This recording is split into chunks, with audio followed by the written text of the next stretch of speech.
Wali itu tak boleh jadi wali kecuali dia tidak ada keinginan syahwat untuk sampai kepada Allah Subhanahu wa taala. Tak boleh berkeinginan, siapa tak ingin sampai kepada Allah Subhanahu wa taala?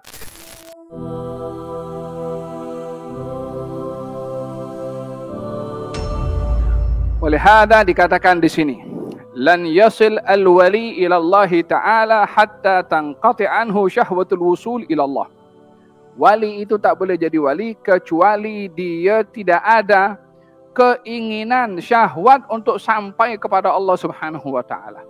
Tak boleh berkeinginan, siapa tak ingin sampai kepada Allah Subhanahu wa taala?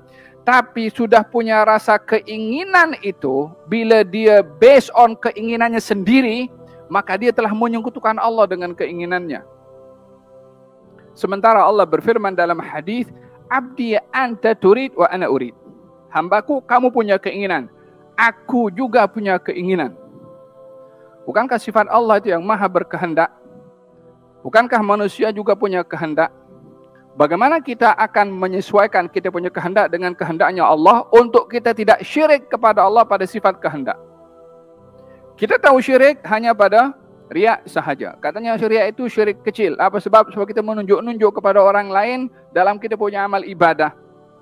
Sementara ibadah untuk Allah Subhanahu wa taala. Kalau kita menunjuk-nunjuk untuk orang, maka kita menyekutukan Allah dalam kitanya ibadah karena kita menunjuk-nunjuk kepada orang.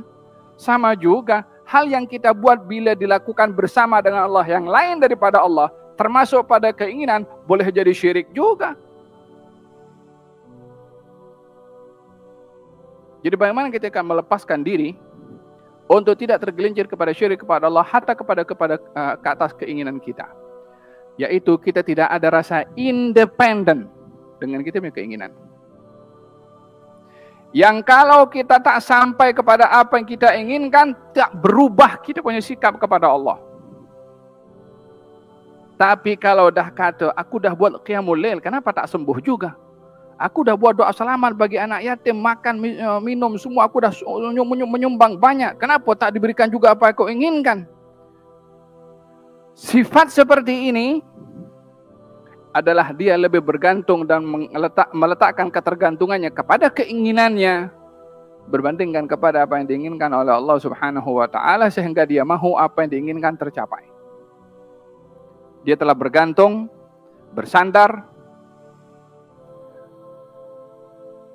meletakkan keyakinannya kepada keinginannya berbandingkan kepada keinginannya Allah Subhanahu wa taala.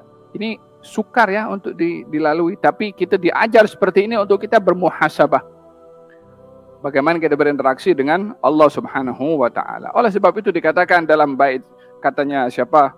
Kata Ibn Athaillah Sakandari, katanya dengan mengatakan begini, "In kan wala budda min at-tadbir fadabbiru an la tudabbiru."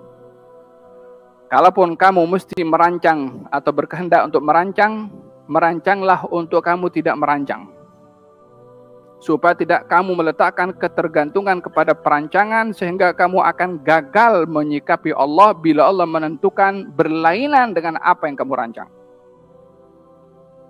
Sementara kita adalah hamba yang diatur oleh Allah Subhanahu wa taala, bukan hamba yang mengatur Allah Subhanahu wa taala. Kita kena yakin status antara kita dengan Tuhan. Siapa sebenarnya Tuhan dan siapa sebenarnya hamba. Bila kita tidak rasa puas hati dengan apa yang ditentukan oleh Tuhan, dalam hal ini macam kita lebih tahu daripada Tuhan apa yang patut kita dapat berbandingkan Tuhan yang menciptakan kita. Dengan demikian, arti daripada seorang itu sampai kepada Allah Subhanahu wa taala adalah bila berinteraksi dengan sifatnya dan keinginannya dengan apa yang dipandu dan dibimbing oleh Allah pada sifat dan juga pada keinginannya.